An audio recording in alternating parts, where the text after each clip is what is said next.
ریاض الجنہ۔ نبی اکرم صلی اللہ علیہ وسلم کے حجرہ شریف اور منبر کی درمیانی جگہ ریاض الجنہ کہلاتی ہے۔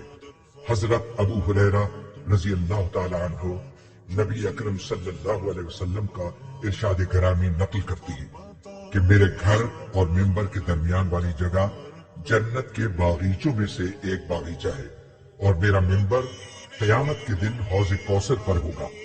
ریاض الجنہ کی نشاندہی کے لیے اس جگہ سبز رنگ کے قالین بچھائے گئے ہیں۔ 7 ستون۔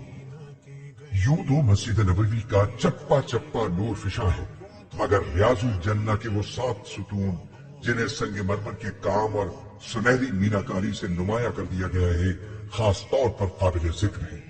یہ ستون روضہ انور کی مغربی دیوار کے ساتھ سفید رنگ کے ذریعے ممتاز کیے گئے ہیں۔ یہ خاص ستون ہے اور ان کی درمیانی جگہ جنت کا ٹکڑا ہے۔ نمبر 1، ستون حنانہ۔ یہ محراب النبی کے قریب ہے۔ نبی کریم صلی اللہ علیہ وسلم اس ستون کے پاس کھڑے ہو کر خطبہ ارشاد فرمایا کرتے تھے۔ یہی وہ کھجور کا درخت دفن ہے جو لکڑی کا ممبر بن جانے کے بعد آپ صلی اللہ علیہ وسلم کے فراق میں بچوں کی طرح رویا تھا۔ نمبر 2، ستون عائشہ صدیقہ۔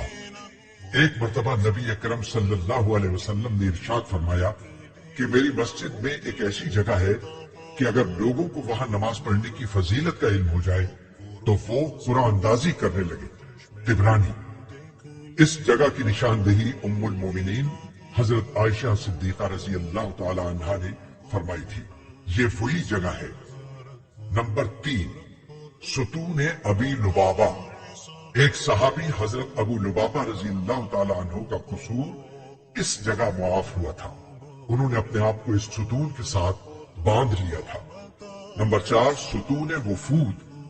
اس جگہ نبی کریم صلی اللہ علیہ وسلم باہر سے آنے والے وفود سے ملاقات فرماتے تھے۔ نمبر 5، ستون حرس۔ اس مقام پر حضرت علی رضی اللہ تعالی عنہ اکثر نماز پڑھا کرتے تھے اور اسی جگہ بیٹھ کر سرکار دو عالم صلی اللہ علیہ وسلم کی پاسبانی کیا کرتے تھے۔ اس کو ستون علی بھی کہتے ہیں۔ نمبر 6، ستون سریر۔ اس جگہ نبی کریم صلی اللہ علیہ وسلم اعتکاف فرمایا کرتے تھے اور رات کو یہیں آپ صلی اللہ علیہ وسلم کے لیے بستر بچھا دیا جاتا تھا۔ نمبر 7، ستون تہجد۔ نبی کریم صلی اللہ علیہ وسلم اس جگہ تہجد کی نماز ادا فرمایا کرتے تھے۔ یہ تمام ستون اس حصہ مسجد میں ہیں جو حضور اقدس صلی اللہ علیہ وسلم کے زمانے میں تھی۔ ان کے پاس جا کر دعا اور استغفار کیجیے اور جب بھی موقع ملے ان کے پاس سنتیں اور نوافل ادا کیجیے